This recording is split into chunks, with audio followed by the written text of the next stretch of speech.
Where do you rank Chris Paul in his position after he retires, which will be 5 or 6 months top away? In his prime, he was nicknamed the Point God, but he was also well known for being unable to make the conference finals until he joined James Harden. Some blame Paul for the Phoenix Suns' lost NBA Finals to the Milwaukee Bucks as well. Welcome back to All I Do Is Talk. For those who follow me on Bilibili, this is me returning after 8 months, and it's also my first episode on YouTube. Now, like how I usually prefer, I give my conclusion at the beginning. Paul is a top 10 point guard to me in NBA history, but he's probably in the 8th place. Here's my top 10 list in order. Magic Johnson, Stephen Curry, Isaiah Thomas, Oscar Robertson, Steve Nash, Jason Kidd, John Stockton, Chris Paul, Russell Westbrook, and Gary Payton. First of all, it's a very personal and subjective list that doesn't include certain players for reasons I'm about to give. I didn't put LeBron James or my beloved Jerry West on it because both spent over half of their careers playing in other positions, despite what great orchestrators they are. Neither is Luka Doncic on the list because it's only his 8th season, and I'm pretty sure in 10 years he will be a top 10 point guard if nothing goes wrong. Next, I will explain why I put 7 guys ahead of Paul on my list, starting with Magic Johnson, whose real name is Irving Johnson, but many are more familiar with his nickname because that's how magical he was as a player. In his 13th-season NBA career, Magic was a 12-time All-Star, 9-time first-team member, 4-time assist leader, 2-time steals leader, 3-time MVP, 5-time champion, and 3-time Finals MVP. I know it's boring to list the guy's honors, probably more so when he has won so many of them, but if we are talking about their positions in history, their honors make the most convincing argument. Magic Johnson has surpassed the point guard position. He's the one leading one of the best teams in history, the Showtime Lakers, in one of the best eras in the NBA. He and Larry Bird were considered the best 2 players of all time before Michael, you can never ignore me talking about basketball Jordan's rise.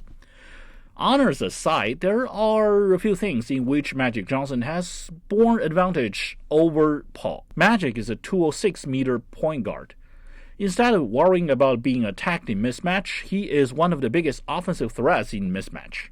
And I know he is not an elite defender like Paul in his best years, but it's simply more difficult and less encouraging for anyone to pick a defender in Magic's size than going after 1.83-meter Paul. For number 2 on the list, who is also my favorite, Curry, also beats Paul in winning honors. In fact, if, let's say a big if, he gets another ring, I will struggle really hard to decide if he should be put ahead of Magic to be the greatest point guard of all time.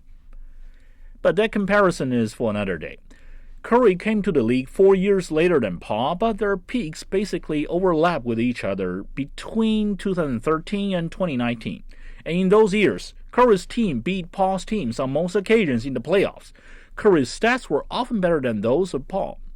Most importantly, in 2 of the things Paul was criticized the most, running the team too much by himself and failing to carry his team's offense in clutch time, Curry completely outperformed CP3. He began to play a bigger offensive role off the ball since winning the first title in 2015, and gravity kept being proved a real thing. That also makes a perfect example for Curry's threat in individual attack. While Paul was locked down by, say, Jrue Holiday, Defensive Player of the Year Marcus Smart plus his teammates in the league's best defensive team, Celtics, couldn't stop Curry from dominating the NBA Finals and lifting his first Bill Russell trophy. For the same reason, I believe Thomas is a better point guard than Paul. Their stats and style of playing looked a lot like each other, and Paul's numbers may look even better, but Thomas ran the Pistons like Paul while taking the bad boys to win 2 championships. Is it skills or superstitious mentality? I don't know. Chuck Daly is definitely a better coach than Doc Rivers, Mike D'Antoni, or Monty Williams, but coaches don't play on the court.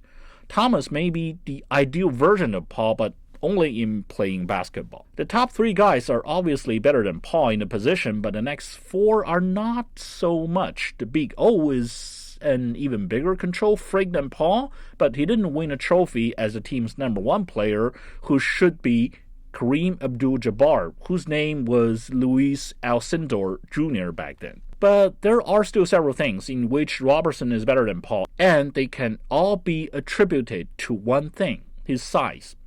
No matter in which area, a 1.96 meter tall point guard causes trouble in the position and makes him a better player at both ends. That's probably why Robertson could get an MVP award in the era dominated by Bill Russell and Will Chamberlain. The MVP also set the gap between Paul and Nash, in my opinion. The closest CP3 ever came to winning the award was in 2008, when he lost to only Kobe Bryant. By contrast, Nash was back-to-back MVP in the same era, between the Giants' times of Shaq O'Neal and Tim Duncan and the Swingman's era of Kobe and LeBron. After Nash, it came to Kidd, whose stats may look the worst of the 10 players, but he took the Nets to the finals twice in his younger days and then kept transforming smoothly as he aged, before supporting Dirk Nowitzki to win that career-saving championship. I think I will hear the loudest disagreeing voice over Stockton because he's never been a sharp attacker in many people's eyes, but I want to point 2 things out.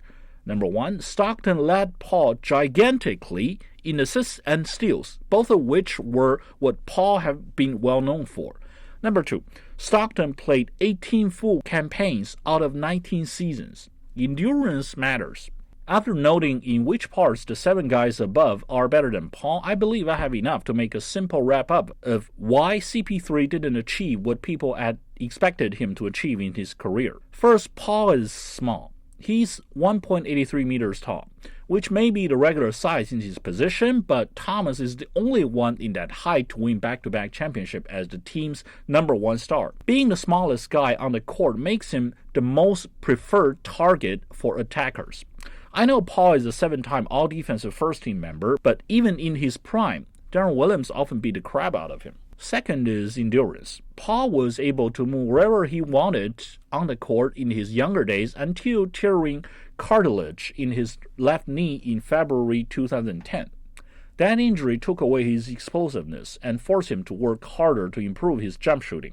He did a great job by becoming one of the best mid-range jump shooters off the dribble. But because he is too small and not fast enough anymore, he dribbles more than others to find angle, adjust rhythm, and dodge defense. None of them will help him grow into a better spot-up shooter. Third, as a result of both weakened athleticism and not so good ability to catch and shoot, Paul has to load himself even more to run a game off the dribble, making him more vulnerable to injuries. Besides, he's never the Iron Man type like Stockton. The more injuries he has, the more damage his performance is. So here comes the first conclusion. Paul's size makes him a defensive weakness by nature. His size also limits court vision, so he has to dribble more in making plays instead of orchestrating like a quick passer. Being a small guard and losing his explosiveness early forced him to work on improving shooting off the dribble, denying him the choice of increasing catch and shooting in his offense. That's why Paul could not change his style like Kidd or Curry did. And I know I sound like a hater of Paul, but I respect him and I like him better than LeBron. His career didn't end as successful as it should have been, partly because of himself, but also partly because of the teams and coaches he has played for. There's no Chuck Daly or Jerry Sloan in Paul's career to build him a working, winning system. There's only Doc Rivers and others who may not be bad coaches but keep relying on Paul to become the system. He has never worked with a dominant big man either. Stockton has Karl Malone. Both Magic and the Big O have Kareem. Kidd has Dirk. And who does Paul have? Blake Griffin? A hardworking and dedicated guy, but definitely not a finisher you can trust for clutch time plays. So in the end, I would like to say Paul is definitely a top 10 point guard in NBA history, but he just lacks certain talents like size, release speed, and endurance that cannot be developed. He's just unlucky. That's the end of this episode. Thank you for listening. Hopefully, I will continue to do this regularly for a longer future.